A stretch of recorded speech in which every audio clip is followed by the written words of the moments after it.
कहानी की शुरुआत में हमें 1999 पाकिस्तान के कांधार एयरपोर्ट को दिखाया जाता है। कुछ टेररिस्ट ने जो है एक इंडियन प्लेन को हाईजैक करके वहां पर ले आया था और एक इंडियन पैसेंजर का गला काट के वो उसे काफी बेरहमी से मार देते हैं। और जितने ही पैसेंजर है वो उनके बदले 3 टेररिस्ट जिनको इंडिया ने अरेस्ट किया है उनको फ्री करना और 500 करोड़ रुपए जो एक दुबई बेस्ड अकाउंटेंट में उन्हें ट्रांसफर करने का डिमांड करते हैं। वहीं प्लेन के बाहर इंडिया का एक मिनिस्टर अजीत डोवाल खड़ा होता है और कुछ ही समय में कुछ और टेररिस्ट जो है एक इंडियन मिनिस्टर को लेकर वहां पर आ जाते हैं। दरअसल ये इंडियन मिनिस्टर जो है उनके एक आदमी से नेगोशिएशन करने के लिए आया था, लेकिन वहां पर कुछ भी बात नहीं बन पाता। फिर अजीत डोवाल उन्हें बताता है कि वो उनके कंडीशन पर एग्री हैं, वो टेररिस्ट को छोड़ देंगे और रात तक उनका पैसा जो है उनके अकाउंट में पहुंच जाएगा। फिर अजीत डोवाल अंदर आ जाता है और वहां सभी पैसेंजर को कहता है कि डरने की कोई बात नहीं, कल शाम होने से पहले वो सभी इंडिया में होंगे। उसके बाद हमें दिखाया जाता है भले ही वो पैसेंजर को वापस इंडिया ले आए, लेकिन ये उनका एक काफी बड़ा फेलियर रहा, क्योंकि वो तीनों टेररिस्ट अब पाकिस्तान जाने के बाद फिर से इंडिया में अटैक करने का प्लान करेंगे। और यहाँ पर अजीत डोवाल और बाकी मिनिस्टर इस सब के बारे में डिस्कस कर रहे थे और अजीत डोवाल कहता है कि अब वक्त आ गया है कि पाकिस्तान के टेररिस्ट ऑर्गेनाइजेशन को अंदर से तोड़कर रखने का,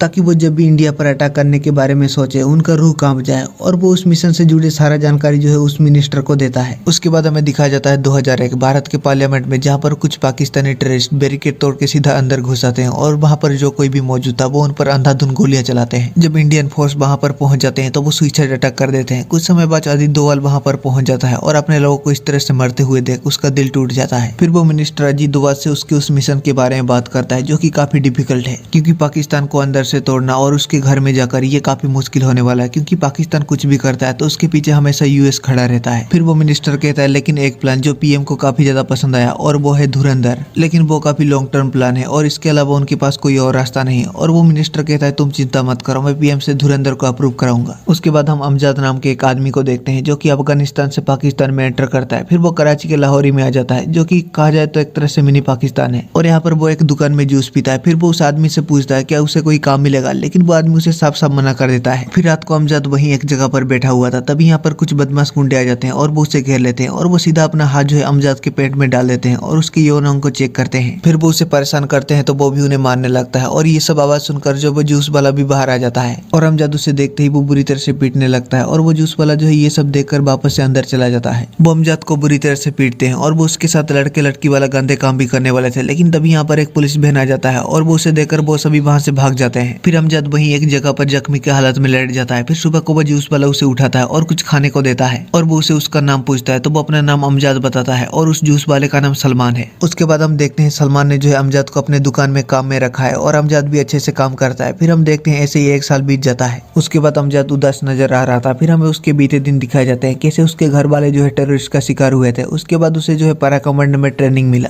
और उन्हें सिखाया जा रहा था कैसे इस तरह के कामों में उन्हें अपना आंख और सब्र दोनों ही गड़ाए रखना है। उसके बाद हम देखते हैं सलमान को शायद अमजद का सच्चाई पता है और अमजद वहाँ जितने भी गैंग हैं उनके बारे में जानना चाहता था और उनमें शामिल होना चाहता था। तो सलमान उसे वहाँ जितने भी गैंग हैं वो किस तरह से बटे हुए हैं और उनके बीच में किस तरह का दुश्मनी है ये सब समझाने लगता है। दरअसल पाकिस्तान का जो बलूचिस्तान प्रोविंस है, पाकिस्तानियों ने जो है शुरू से ही उनका शोषण किया है और उधर कोई भी डेवलपमेंट नहीं है, जिस वजह से बलोच लोग जो है पाकिस्तानी गवर्नमेंट के खिलाफ हैं। उसके कुछ दिनों बाद हम देखते हैं डाकू बलोच नाम का एक गुंडा जो है आकर सलमान को किसी चीज के लिए पीटता है और उसे धमका कर चला जाता है कि तुझे पता है ना तो किसके एरिया में व्यापार कर रहा है। उसके बाद सलमान अमजद को रिजवान नाम के एक आदमी से मिलाता है और वहाँ जितने भी ग्रुप हैं उनके बारे में वो सारा कुछ जानकारी इकट्ठा करते हैं और अमजद जो है रहमान के गैंग में शामिल होना चाहता है, लेकिन ये इतना भी आसान नहीं होने वाला। और वो बताता है कि इलेक्शन का टाइम नजदीक आ रहा है और सुनने में आया कि बाबू बलोच जो है रहमान के आदमियों पर अटैक करने का प्लान कर रहा है, तो यही सही मौका है। फिर हम देखते हैं वहाँ के एक शादी में सलमान और अमजद जो है कैटरिंग बॉय बनकर आ गए होते हैं और अमजद वहाँ सभी को जूस पिला रहा था। तभी वहाँ पर 2 नौजवान लड़के आ जाते हैं तो सलमान उसे बताता है कि ये रहमान के बेटे हैं और अमजद जो है वहाँ चीजों को काफी अच्छे से ऑब्जर्व कर रहा था। तभी यहाँ पर बाबू बलोच के गुंडे आ जाते हैं और उन्होंने अपना हाथ पीछे किया हुआ था तो अमजद समझ जाता है और वो जैसे ही फायरिंग करते हैं वो उनमें से जो छोटा लड़का था वो उसे बचा लेता है और यहाँ पर दोनों तरफ से काफी धुआंधार फायरिंग होता है और रहमान के काफी आदमी जो है मारे जाते हैं। इसी बीच अमजद को वहाँ पर एक गन पड़ा हुआ मिलता है तो वो भी उन पर गोलियां चलाने लगता है और बाबू बलोच के लोग भी जो है काफी ज्यादा घायल हो जाते हैं और यहाँ पर वो रहमान के बड़े बेटे को भी बचाने की कोशिश करता है। बाबू बलोच के आदमी काफी ज्यादा जख्मी हो गए थे तो वो सभी वहाँ से निकल जाते हैं। फिर जब अमजद उस लड़के को देखता है तो ये क्या, उसे तो काफी सारे गोले लगे हैं और वहाँ जितने भी लोग थे वो सब इधर उधर छुपे हुए थे। फिर जब वो बाहर निकलते हैं तो देखते हैं अमजद जो है उसके खून को रोकने की कोशिश कर रहा था और वहाँ लोगों को वो एम्बुलेंस बुलाने को कहता है। फिर वो किसी तरह से उससे हॉस्पिटल पहुंचा देते हैं और कुछ ही समय में ही रहमान वहाँ पर पहुंच जाता है और वो अपने छोटे बेटे को इन सब के बारे में पूछता है तो ऑब्वियसली वो यहाँ पर अमजद का नाम लेता है कि उस दौरान उसने ही जो उन्हें बचाया था। फिर रहमान अपने बेटे को जाकर देखता है जो कि अब नहीं गया। इससे वो काफी ज्यादा गुस्सा हो जाता है। फिर वो बाहर आते हैं और अमजद को पूछते हैं कि वो कितने लोग थे। तो अमजद उन्हें सारा कुछ बताने लगता है और वो उसे पूछते हैं कि तुझे बंदूक के बारे में इतना सब कैसे पता। तो अमजद उन्हें बताता है कि वो अफगान में बलोचों के हक के लिए लड़ते हैं और उसका भाई जो है एक रेबेल है और उसने उसे ये सब सिखाया है। यहाँ पर रहमान का राइट हैंड मैन अब्दुल उसे 1 लाख देने का बात करता है, लेकिन अमजद इसके लिए मना कर देता है और वो कहता है कि हम बलोचों पर हमेशा से अत्याचार हुआ है और यहाँ पर आपने ही तो हमें ये पहचान दिलाया और मैंने इसे एक भाई की तरह बचाया, मुझे इसके लिए पैसे नहीं चाहिए। तो यहाँ पर अब्दुल अपने एक आदमी को उसे गैंग के बारे में सब कुछ बताने को कहता है और वो अमजद को एक बंदूक भी देते हैं। तब यहाँ पर उनके पार्टी का जबीला नाम का एक मिनिस्टर भी उन्हें देखने के लिए आया होता है और वो उन्हें सांत्वना देता है और वो रहमान को कहता है कि इलेक्शन खत्म होने तो कोई भी गलत कदम मत ले लेना। उसके बाद उसके बेटे का सत्कार होता है। फिर हम देखते हैं अमजद जो है उनके लोगों के बीच में काफी घुल मिल चुका है और रहमान के आदमी उसे जितने भी वहाँ पर गैर कानूनी हथियार और बाकी सब चीजें हैं वो सब कैसे कैसे काम करता है ये सब समझाते हैं और वो कहते हैं ये कराची का वही छोटा पाकिस्तान है। अगर कोई लाहौरी पे अपना कब्जा जमा लेता है तो वो पहले तो कराची फिर पूरे पाकिस्तान को अपने कंट्रोल में कर सकता है। फिर डोंगा और अब्दुल जो है वहाँ के सारे इलाके और उन इलाकों में क्या क्या काम होता है और क्या क्या करना है ये सारा कुछ समझाते हैं। और इसी बीच वो डीएसपी चौधरी का नाम लेते हैं। तो डोंगा उससे बताता है कि एक दिन एक चुड़ैल और जिन के बीच में संभव हुआ और उसमें से जो बच्चा जन्मा वो है डीएसपी चौधरी। बलोच लोग सिर्फ उससे ही डरते हैं और कुछ सालों पहले डीएसपी चौधरी ने जो है रहमान भाई को भी अरेस्ट किया था। उसके बाद हमें दिखाया जाता है कि खबरों में रहमान के बेटे पर जो हमला हुआ था उसके बारे में ही चर्चा किया जा रहा था कि रहमान को तो पता है कि उसके बेटे को किसने मारा, तो फिर वो उनको अरेस्ट क्यों नहीं करवाता या फिर कोई जवाबी हमला क्यों नहीं करता। बस इलेक्शन के चक्कर में उसने अपने बेटे की मौत को भुला दिया और अपने लोगों के बारे में सोचा तक नहीं, या फिर उसमें अब वो ताकत ही नहीं रहा। वहीं वो सभी फुटबॉल खेल रहे होते हैं और उनके बीच में अच्छा खासा दोस्ती हो गया। तभी यहाँ पर रहमान आ जाता है और वो अपने जितने भी करीबी आदमी है डोंगा अब्दुल इन सब से पूछता है क्या उन्हें बदला लेना चाहिए। वो सभी एक ही तरह का जवाब देते हैं कि वो बदला तो जरूर लेंगे लेकिन पहले इलेक्शन खत्म हो जाए। फिर वो अमजद को ही पूछता है तो अमजद कहता है कि उन्हें बदला जरूर लेना चाहिए क्योंकि आप पर ही बलोच का सम्मान है और उन्होंने इसीलिए हमला किया क्योंकि उनको पता है कि इलेक्शन की वजह से आप उन पर जवाबी हमला नहीं करोगे। अगर बात रहा इलेक्शन जीतने का तो आप उन पर ना हमला करके ये इलेक्शन हार चुके हो। रहमान को उसका बात अच्छा लगता है क्योंकि उसने सच बोला। फिर उसके 2 दिन बाद हम देखते हैं रहमान के जितने भी आदमी थे वो बाबू के जितने भी आदमी थे उन सभी का पीछा कर रहे थे और जैसे ही उन्हें सिग्नल मिलता है वो उन्हें काफी बेरहमी और प्लानिंग तरीके से मारने लगते हैं। कहीं पर वो सिलेंडर में ब्लास्ट करवा देते हैं और किसी को वो गर्म सब्जी की कढ़ाई में डाल देते हैं और किसी को तो बाइक से घसीटते हुए ले जाते हैं। फिर अमजद डोंगा अब्दुल ये सब बाबू का पीछा करते हैं और वो रहमान को चौक में पहुंचने के लिए कहते हैं। फिर वो बाबू की गाड़ी को टक्कर मार देते हैं जिससे वो ऐसे ही अधमरा हो जाते हैं और बाबू को छोड़कर वहाँ जितने भी उसके आदमी थे वो उन्हें गोली से मार देते हैं। वहाँ चौक में चारों तरफ लोग मौजूद थे। तभी यहाँ पर रहमान आ जाता है और वो अपने सौतेले बाप को घसीटते हुए ले जाता है और बहुत ही ब्रूटल तरीके से वहाँ सभी लोगों के सामने उसके सिर को जो है कुचल कुचल के मार देता है और कहता है कि आज से वहाँ पर सिर्फ बलोचों का राज होगा, अगर कोई भी उनके खिलाफ आवाज उठाता है तो उसका यही हाल होगा। फिर कुछ दिनों बाद हम देखते हैं ये क्या रहमान की पार्टी का जो आदमी था जबीला वो इलेक्शन जीत गया होता है। तभी यहाँ पर कुछ ही समय में ही रहमान आ जाता है। भले ही जबीला इलेक्शन जीत गया है लेकिन सारा पावर जो है रहमान के पास है और इस वजह से जबीला जो है रहमान से जलता है लेकिन वो कभी भी ये दिखाता नहीं और अमजद जो है अब रहमान का एक तरह से खास आदमी बन गया है। और यहाँ पर जमीला का वाइफ और बेटी भी आए होते हैं और यहाँ पर अमजद पहली बार अमीशा को देखता है और यहाँ पर माँ और बेटी के बीच में कुछ तो चल रहा था और यहाँ हमें पता चलता है कि अमीशा जो है डॉक्टर बनना चाहती है लेकिन उसकी मॉम जो है उसका जल्दी शादी कराना चाहता है। तभी यहाँ पर अमजद उसकी अम्मी को कहता है कि जबीला साहब आपको बुला रहे हैं। फिर वो स्टेज के लिए चला जाता है और यहाँ पर अमजद और अमीशा के बीच में अट्रैक्शन होने लगता है और यहाँ पर जो है कुछ बड़े पॉलिटिशियन भी आए होते हैं और वो चाहते हैं कि पाकिस्तानी ISS की तरफ से रहमान जो है कुछ काम करे और सिर्फ लाहौरी तक नहीं पूरे पाकिस्तान में उसका दबदबा हो। और रहमान जो है जबीला से इस बारे में बात करता है कि वो अपने पार्टी को संसद तक पहुंचाना चाहता है। जबीला उसका चेहरा बनेगा और वो जैसा चाहेगा वो संसद में बेशक करवा सकता है लेकिन जबीला को भी इस तरह से कठपुतली नहीं बनना है, उसे भी पावर चाहिए। इसके बाद रहमान अपने आदमियों से इसके बारे में पूछता है और अमजद भी कहता है कि वो बलोच लोगों के लिए राजा है लेकिन अब उसे पूरे मुल्क में राज करना होगा। और इन दिनों में वो अमजद से काफी इंप्रेस हो गए हैं और वो उसे मजे के लिए कुछ पैसे और एक बाइक भी देते हैं। और इसी बीच अमजद और अमीशा के बीच में भी प्यार डेवलप होने लगता है और यहाँ पर हमें दिखाया जाता है कि रहमान ने जो है फाइनली संसद और ISI के कामों पर भी अपना पैर रख दिया है और वो ISI के लिए सारा कुछ नकली बंदूक गोला बारूद ये सब तैयार करेंगे और उन्होंने जो है नकली 500 और 2000 के इंडियन करेंसी भी छापना शुरू कर दिया है। वहीं सलमान को एक मैसेज मिलता है जो कि एक्चुअली में अमजद नहीं छोड़ा था जिसमें लिखा हुआ था कि रहमान को जो है 500 और 2000 के नोट के प्रिंटिंग प्लेट मिल गए हैं और ये बात जो है वो इंडिया तक पहुंचा देता है और इंडिया में इस चीज के बारे में डिस्कस होता है। बाकी देश तो ये काम कर रहे हैं लेकिन पाकिस्तान को उनके प्रिंटिंग प्लेट मिले कैसे। वहीं हम देखते हैं रहमान अमजद ये सब जो उस फैक्ट्री में आ गए होते हैं जहाँ पर इंडिया के नोट प्रिंट होते हैं और ये सब जो है नेपाल से होकर वो इंडिया में पहुंचाते हैं। और यहाँ पर अमजद जो है और भी काफी सारे बड़े बड़े लोगों को देखता है जो कि ये सब कामों में मिले हुए हैं और यहाँ पर वो एक फॉरेन आदमी को भी नोटिस करता है। तभी यहाँ पर इकबार नाम का एक आदमी आ जाता है और वो रहमान से जो है बंदूक और गोला बारूद ये सब हथियार चाहता है जिसमें पाकिस्तान का कोई नामो निशान नहीं हो। और यहाँ पर मैं बता दूं पाकिस्तान का कई बार सामना जो है बलोच से भी होता है। तो रहमान कहता है कि उसे इस चीज का क्लैरिटी चाहिए कि उसके हथियार कभी भी उसके लोगों पर इस्तेमाल नहीं किए जाएंगे। तो इकबाल कहता है वैसे तो वो सिर्फ इंडिया को टारगेट करके ही अपना सारा कुछ तैयार करते हैं, लेकिन वो कह नहीं सकते, फिर भी वो इस चीज का खास ध्यान रखेंगे। और यहाँ पर वो 3 अक्टूबर को इंडिया में किसी अटैक के बारे में बात कर रहे थे और इकबाल कहता है कि वो रहमान को संसद में काफी ऊंचे ओहदे पर सिफारिश करेगा। रहमान भी उसे कहता है कि वो कभी भी अपने लोगों को धोखा नहीं देता, अगर वो अपने बातों से मुकरते हैं तो वो उसके लिए भी दुश्मन बन जाएंगे। फिर हम देखते हैं उस मीटिंग के बाद एक आदमी जो है जबीला को फोन करके बताता है कि रहमान कहाँ तक अपना पैर फैला रहा है, अगर एक बार वो संसद में आ गया तो जबीला का तो पॉलिटिकल लाइफ खत्म। तो यहाँ पर जबीला भी कहता है इस शैतान को मारने के लिए हमें जिनको तो लाना ही पड़ेगा। उसके बाद अमजद जो है सलमान को ये सारा बात बता देता है कि 3 अक्टूबर को उनका कुछ तो प्लान है और वो किस रूट से इंडिया में एंटर करेंगे, और सलमान ये खबर जो है दिल्ली तक पहुंचा देता है। वहीं हम देखते हैं रहमान, अमजद और बाकी सब आदमी जो है हथियार और बाकी सारी चीजें जो है अपने बलोच लोगों तक पहुंचा देते हैं। वहीं जमीला जो है डीएसपी चौधरी को अपने पास बुला लेता है और वो रहमान को अपने रास्ते से हटाने का बात करता है। तो यहाँ पर हमें पता चलता है कि डीएसपी चौधरी जो है रहमान को एनकाउंटर करने वाला था, लेकिन उस वक्त जबीला ने उसे रोका था और 7 साल पहले उसने उसे सस्पेंड कर दिया था और अब वो खुद ही उसका सस्पेंशन हटा रहा है। पहले तो चौधरी इसके लिए मना कर देता है क्योंकि अब जितने भी लाहौरी पुलिस हैं वो सभी उसके अंडर काम करते हैं और चौधरी सिर्फ एक ही कंडीशन में ये काम करेगा, उसका एक स्पेशल फोर्स बनाया जाएगा जो कि सिर्फ उसके अंडर काम करेगा और उससे फंडिंग की कोई कमी नहीं होना चाहिए। और अगर एक बार वो लाहौरी को ठीक करने पर आ गया तो वो किसी का बात नहीं सुनेगा, जबीला का भी नहीं, और जबीला भी इसके लिए मान जाता है। वहीं हम देखते हैं अमजद और अमीशा के बीच में प्यार काफी ज्यादा बढ़ चुका है और वो काफी बार एक दूसरे से मिलते हैं और वो हर तरह की बातें शेयर करते हैं। और वो अमजद को बताता है कि कैसे उसके डैड ने जो है हमेशा से उसे एक तरह से बंदी बना कर रखा है और अगर ऐसे ही चलता रहा तो एक दिन वो अपने पसंदीदा लड़के से उसका शादी करवा देगा। उसके बाद हम देखते हैं जमीला अपने वाइफ और बेटी के साथ रहमान के घर कोई त्योहार में आया होता है और यहाँ पर रहमान उससे पूछता है कि डीएसपी चौधरी वापस कैसे आ गया। तो वो उसे कहता है कि अरे उस मिनिस्टर ने ऐसे ही उसका सस्पेंशन हटा दिया है, लेकिन तुम चिंता मत करो, तुम पर कोई प्रेशर नहीं आएगा। और यहाँ पर वो रहमान के यहाँ त्योहार को एंजॉय कर रहे थे और इसी बीच जो है अमजद और अमीशा जो है चुपके से मिलते हैं और वो एक दूसरे को काफी प्यार करते हैं। उसके अगले दिन अमजद जो है अमीशा को सलमान के पास जूस पिलाने के लिए लाया होता है और यहाँ पर वो एक न्यूज़पेपर में डीएसपी चौधरी की तस्वीर को देखता है। तो वो अमजद को बताता है कि इस आदमी को तो मैंने कई बार देखा है, ये मेरे अबू से मिलने आया करते हैं। तो अमजद उसे कहता है कि इसे रहमान को खतरा है और वो इसमें उसका मदद करने को कहता है ताकि उसके डैड और रहमान को जो है कुछ भी ना हो। और अमीशा को ये पता नहीं कि उसके डैड और रहमान के बीच में क्या चल रहा है, उसे तो ये पता है कि वो दोनों साथ साथ काम कर रहे हैं। वहीं इंडिया में अजीत डोभाल को ये बात पता चल जाता है कि उनके प्रिंटिंग प्लेट जो कि खराब हो गए थे और पाकिस्तानियों ने उस कंपनी से जो है उन प्लेट को काफी हाई अमाउंट में खरीद लिया है। वहीं हम देखते हैं इकबाल ने जैसे कहा था वो सभी हथियार वैसे ही लाकर उसके सामने रखते हैं और तभी यहाँ पर इकबाल अपने लड़कों को बुलाता है जो कि 3 अक्टूबर को इंडिया में अटैक करने का प्लान कर रहे थे और यहाँ पर उनको वो हथियार और इंडियन रुपी दिया जाता है और उनको पहले से ही ट्रेनिंग मिल चुका है। और यहाँ पर अमजद को पता चलता है कि वो 3 अक्टूबर को वो अटैक नहीं करने वाले क्योंकि किसी ने पहले ही जो है इंडियन इंटेलिजेंस को ये खबर पहुंचा दिया है। वहीं रहमान अपने बच्चे को हॉस्पिटल लेकर जा रहा था और उसके पास ज्यादा आदमी भी नहीं थे, तभी यहाँ पर डीएसपी चौधरी अपने आदमियों के साथ उस पर हमला कर देता है और एक गाड़ी को तो वो ब्रिज से नीचे गिरा देते हैं और वो उन पर धुआंधार गोलियां चलाते हैं। वो जबीला को फोन करके चौधरी को रोकना चाहते थे, लेकिन जबीला अपना फोन नहीं उठाता और चौधरी उन्हें वार्न करता है कि अगर वो सरेंडर नहीं करता तो वो ऐसे ही गोलियां चलाते रहेंगे और वो अपने बीवी बच्चे के साथ ऊपर चला जाएगा। तो यहाँ पर ना चाहते हुए भी रहमान को जो है सरेंडर करना पड़ता है। वहीं एक बार अमजद को कहता है कि भले उनका अटैक कुछ समय के लिए रुक गया है, लेकिन अच्छी बात तो ये है कि उन्होंने उस हिंदुस्तानी जासूस को पकड़ लिया है। फिर वो अमजद को जो है उस टॉर्चर रूम में ले आता है और वो उस इंडियन स्पाई को काफी बुरी तरह से टॉर्चर कर रहे थे और एक बार उसे टॉर्चर करते हुए पूछ रहा था तेरे साथ और कितने इंडियन स्पाई आए हैं। पता नहीं उसे अमजद का सच्चाई पता या नहीं, फिर भी वो उन्हें कुछ नहीं बताता और वो उसे बुरी तरह से मार रहे थे। फिर जब अमजद और अब्दुल वहां से जा रहे थे तभी उन्हें डोंगा का कॉल आता है और वो बताता है कि चौधरी ने उन पर हमला कर दिया था और वो रहमान भाई को वहां से ले गए। तो वो तुरंत जबीला को फोन करते हैं और चौधरी को कहकर रहमान को फ्री करने को कहते हैं। तो जबीला उन्हें कहता है कि हाँ वो करता है, लेकिन वो कुछ भी नहीं करता और वो मजे कर रहा था। वहीं घर आने के बाद अमजद को पता चल जाता है कि उनके ही एक आदमी ने जो है रहमान के वहां से बाहर निकलने का इन्फॉर्मेशन उन्हें दे दिया था। भले अमजद को ये बात पता था कि किसके कहने पर उसने ऐसा किया, फिर भी वो अनजान बनते हुए उसे पूछता है और वो उसे बुरी तरह से पीटते हैं और वो गोली से उसे मार देते हैं। तभी यहाँ पर अमीशा अमजद को फोन करके बताता है तुमने मेरे डैड पर मुझे नजर रखने को कहा था ना, तो मैंने वैसा ही किया और मैंने तुम्हें एक वीडियो भी भेज दिया है। फिर अमजद उस वीडियो को देखता है जिसमें अर्शिद, जबीला और डीएसपी चौधरी इस बारे में प्लान कर रहे थे और अब ये बात जो है उनको पता चल चुका है और वो जबीला को फोन करके डायरेक्ट कहते हैं कि रहमान को किसी भी तरह से छुड़ा लो, नहीं तो ना ही तुम बचोगे और ना ही तुम्हारी बीबी और ना ही बेटी। तो जबीला कहता है कि उसने पहले ही उसे परमिशन दे दिया था, अब डीएसपी चौधरी किसी का भी नहीं सुनेगा, ना ही उसका। लेकिन वो यहाँ पर डीएसपी चौधरी का हाइड आउट जो है उन्हें बता देता है। वहीं डीएसपी चौधरी ने रहमान को कहीं पर तो ले आया था और वो उसे बुरी तरह से पीट रहे थे और वो उसे मारने भी वाले थे। इसी दौरान जबीला डीएसपी चौधरी को फोन करता है और रहमान को छोड़ने को कह रहा था, लेकिन इस बार डीएसपी चौधरी किसी का भी नहीं सुन रहा था। वहीं वो सभी डीएसपी चौधरी के हाइड आउट में पहुंच जाते हैं और उसके स्क्वाड में जितने भी ऑफिसर थे वो उन्हें उल्टा करके फैन में लटका देते हैं और उन्हें पेट्रोल से नहला देते हैं। फिर वो वीडियो कॉल से ये सब जो है डीएसपी चौधरी को दिखाते हैं। तो यहाँ पर चौधरी के पास भी कोई ऑप्शन नहीं रहता। फिर कुछ समय बाद हम देखते देखते हैं उन्हें जो है रहमान को वापस करना ही पड़ता है। और यहाँ पर चौधरी का दुश्मनी जो है अमजद के साथ भी बढ़ गया था और वो कहता है कि तुम में से अमजद कौन है, और वो उसे अपने पास बुलाता है और वो उसे कहता है कि वो छिप कर रहता है, यही उसके लिए सही था, लेकिन अब उसने चिंगारी लगा दिया है तो आग से वो भी बच नहीं सकता। फिर हम देखते हैं रहमान के वापस लौटने की खुशी में वो सभी जश्न मनाते हैं और यहाँ पर रहमान जो है अमजद और अब्दुल इन दोनों को ही शाबाशी देता है। और यहाँ पर अब्दुल रहमान को बता देता है कि अमजद जो है जबीला की बेटी को घुमा रहा है। तो रहमान उससे पूछता है क्या वो सच में उससे प्यार करता है या फिर ऐसे ही टाइम पास। तो अमजद कहता है कि वो सच में उससे प्यार करता है। तो रहमान उससे कहता है कि वो चाहे तो उसके बेटी को यहाँ पर ला सकता है। फिर वो बात करते हैं डीएसपी चौधरी, अरशद और जबीला ये सब मिले हुए हैं तो उनका कुछ तो करना होगा, और जबीला तो अब किसी भी काम का नहीं रहा। उसके कुछ दिनों बाद हमें दिखाया जाता है रहमान, अमजद, अब्दुल और बाकी के आदमी जो है आईएसआई के इकबार के पास आए होते हैं और यहाँ पर और भी काफी सारे आईएसआई से जुड़े लोग आए होते हैं। और यहाँ पर वो 26/11 में जो मुंबई में अटैक हुआ था वो उसका सेलिब्रेशन कर रहे थे। और ये नजारा देखकर मानो अमजद का तो जैसा दिल धड़कना बंद कर जाता है, क्योंकि उन्होंने जो बंदूक उन्हें दिए थे वो चलाने वाले कोई और नहीं बल्कि कसाब याकूकी ये सब टेररिस्ट होते हैं जो कि मुंबई में घुस आए थे। और इकबार ने उन्हें कहा था कि अगर कोई अमीर आदमी मिले तो उसे तो छोड़ना ही मत, अगर बच्चे, बूढ़े, औरत जो कोई भी तुम्हारे रास्ते में आते हैं उन सभी को ही मारना। और वो अल्लाहू अकबर का नारा लगाते हैं। और यहाँ पर अमजद का आंख आंसू से भर आता है, लेकिन वो अपने आंखों से आंसू बहने नहीं देता और वो भी अल्लाहू अकबर का नारा लगाता है। भले ही किसी तरह से 3 अक्टूबर के अटैक को उन्होंने रोक दिया था, लेकिन इस अटैक को वो रोक नहीं पाए। इस सब के बाद अमजद काफी ज्यादा फ्रस्ट्रेट हो गया था और वो सलमान से आकर इस सब के बारे में बात करते हैं। और यहाँ पर आईएसआई में जितने भी टेररिस्ट अटैक को अंजाम देने में शामिल थे वो उन सभी को ही मारने का बात करता है। वो उसे कहता है कि वो चाहे तो उन्हें मार देगा, लेकिन उसके बाद भी कोई परिणाम नहीं निकलेगा, इसलिए उन्हें ऐसे मौके का इंतजार करना होगा जब वो खुद ही एक दूसरे को मार दे और उन्हें भी कुछ ना हो, क्योंकि अभी के लिए उनका जिंदा रहना सबसे फायदेमंद है। वहीं हम देखते हैं रहमान की पार्टी के साथ एक और पार्टी भी मिल चुका है और अब तो वैसे भी जबीला को कुछ नहीं मिलने वाला, क्योंकि उसने पहले भी उन्हें धोखा दिया है और इससे ऑब्वियसली जबीला जो है बिल्कुल भी खुश नहीं था। वहीं हम देखते हैं अमीशा जो है अब अमजद के साथ रहता है और वो उसे अपने डैड के बारे में बताता है कि कैसे वो कितना कमीना और गिरा हुआ आदमी है और उसने जो किया था अभी उसे उसका सजा मिल रहा है। फिर अमजद जो है उसके डैड से इस बारे में बात करता है। पहले तो जबीला उसे दुनिया भर का बात कहता है, तू अभी नया नया है, मेरी बेटी को फंसा लिया तो क्या तुझे लगता है कि तू मेरे सिर पे नाचेगा। तो अमजद उसे कहता है कि अब वो वैसे भी कभी भी आगे नहीं बढ़ पाएगा, क्योंकि उसने उन्हें धोखा जो दिया, इसलिए अभी जो उसके अपने हैं उसे उनके साथ मिल जाना चाहिए। तो यहाँ पर जबीला के पास भी और कोई ऑप्शन नहीं था, तो वो रहमान के साथ मिलने का बात करता है। फिर यहाँ पर अमजद और अमीशा का शादी हो जाता है और यहाँ पर उनके शादी में इकबार भी जो है आया होता है और वो कहते हैं 26/11 तो कमाल का था और इस बार वो 15 अगस्त को पंजाब के अमृतसर में कुछ बड़ा करने का प्लान करते हैं और इस बार भी सारा हथियार जो है रहमान ही सप्लाई करेगा। और जैसा कि रहमान के लोगों पर कोई खतरा नहीं है तो वो इसके लिए खुशी खुशी मान जाता है, लेकिन इस बार अमजद उन्हें किसी भी हाल में कामयाब नहीं होने दे सकता, इसलिए उससे पहले उसे कुछ करना होगा। उसके बाद हम देखते हैं रहमान जो अच्छा अच्छा काम कर रहा होता है, क्योंकि उनके पार्टी को अब जीतना होगा। और इसी दौरान इकबार से उन्हें कॉल आता है, तो अब्दुल जो है हथियार पहुंचाने के लिए कुछ आदमियों के साथ वहां से जाने लगता है, जिससे रहमान का सिक्योरिटी कुछ हद तक कम हो जाता है। फिर जब वो वहां से जा रहे थे तो वो ट्रैफिक में फंस जाते हैं, तो मौका पाकर अमजद जो है गाड़ी को दूसरे जंगल के रास्ते से ले जाने लगता है। फिर जब रहमान उसे पूछता है कि उसने इस रास्ते से क्यों लाया और बाकी के आदमी किधर गए, तो अमजद जो है अलग अलग बहाना देने लगता है। फिर वो पेशाब करने का बात करता है और उसे गाड़ी को रोकने को कहता है। फिर भी जब अमजद गाड़ी को नहीं रोकता है तो अब तो उसे उस पर डाउट होने लगा है। और यहाँ पर हमें फ्लैशबैक दिखाया जाता है जब अमजद ने जो है अमीशा के डर जबीला से बात किया था। उसने जो ये प्रस्ताव रखा था कि रहमान के बाद जब वो लाहौरी पर राज करेंगे तो उनका पूरा कराची पर दबदबा रहेगा। पहले तो डीएसपी चौधरी इस बात पर इनकार कर देता है और वो बलोचों पर भरोसा नहीं करता, लेकिन वो मान जाता है और कहता है अगर उन्होंने उसे धोखा दिया तो ना ही वो अमजद को छोड़ेगा और ना ही जबीला को। वहीं प्रेजेंट टाइम में रहमान अमजद को गाड़ी रोकने को बार बार कह रहा था, फिर भी जब अमजद गाड़ी को नहीं रोक रहा था तो वो उस पर हमला कर देता है। और बाकी जितने भी गाड़ी में रहमान के बंदे थे उन्हें कुछ भी समझ नहीं आ रहा था कि रहमान ने अमजद पर हमला क्यों किया। और गाड़ी के अंदर जो है उनका काफी घमासान फाइट होता है और इसी के चलते उनका गाड़ी का जो एक्सीडेंट हो जाता है। और वहीं डीएसपी चौधरी भी अपने आदमियों के साथ उसी रास्ते पर पहले से ही तैयार खड़ा था और वो उधर ही आने लगते हैं। वहीं गाड़ी में रहमान और उनके कुछ लोग अभी भी बचे हुए थे और अमजद जो है वहां से भागने लगता है, तो उनका एक आदमी जो उसे रोकने के लिए उसका पीछा करता है। तभी यहाँ पर चौधरी भी अपने स्क्वाड के साथ पहुंच जाता है और यहाँ पर दोनों पार्टी के बीच में धुआंधार गोलियां चलने लगता है। भले ही चौधरी के पास काफी सारे लोग थे, लेकिन रहमान के पास भी कुछ ग्रेनेड वगैरह थे, जिस वजह से वो उन्हें काफी हद तक रोक लेते हैं। फिर भी रहमान के सारे लोग मारे जाते हैं। वहीं जो अमजद का पीछा कर रहा था उन दोनों के बीच में भी घमासान फाइट हो जाता है, लेकिन आखिरकार अमजद जो उसे लटका कर मार देता है। वहीं चौधरी और रहमान के बीच में भी घमासान फाइट चल रहा था और एक वक्त के लिए तो रहमान चौधरी पर भारी पड़ता है, लेकिन तभी यहाँ पर अमजद आ जाता है और वो उसे बुरी तरह से मारने लगता है। फिर चौधरी उसे ऐसे गोली मारता है ताकि रहमान जो हॉस्पिटल पहुंचने तक जिंदा रहे। फिर हम देखते हैं ये क्या, अमजद जो उसे अपने ऊपर उठा लेता है और रास्ते में आकर किसी को लिफ्ट मांगता है और उसे हॉस्पिटल ले जाने लगता है। और अब्दुल को फोन करके बताता है कि उन पर हमला हो गया था और रहमान भाई को गोली लगा है, और ऐसा नाटक कर रहा था कि मानो जैसे वो सच में उससे बचाना चाहता हो। फिर अमजद उसे हॉस्पिटल पहुंचा देता है, लेकिन हॉस्पिटल पहुंचते ही रहमान मारा जाता है और कुछ ही समय में ही यहाँ पर अब्दुल और बाकी सब पहुंच जाते हैं और अमजद उन्हें बताता है कि रहमान भाई अब नहीं रहे। फिर न्यूज में भी ये बात फैल जाता है कि उनके पास हथियार पाए गए थे और डीएसपी चौधरी और उन दोनों के बीच में क्रॉस फायर हुआ और रहमान और उसके आदमी नहीं बच पाए। वहीं हम देखते हैं अमजद को, उसने रहमान को तो मार दिया लेकिन अभी भी काफी सारे लोग हैं जिनको उसे मारना है।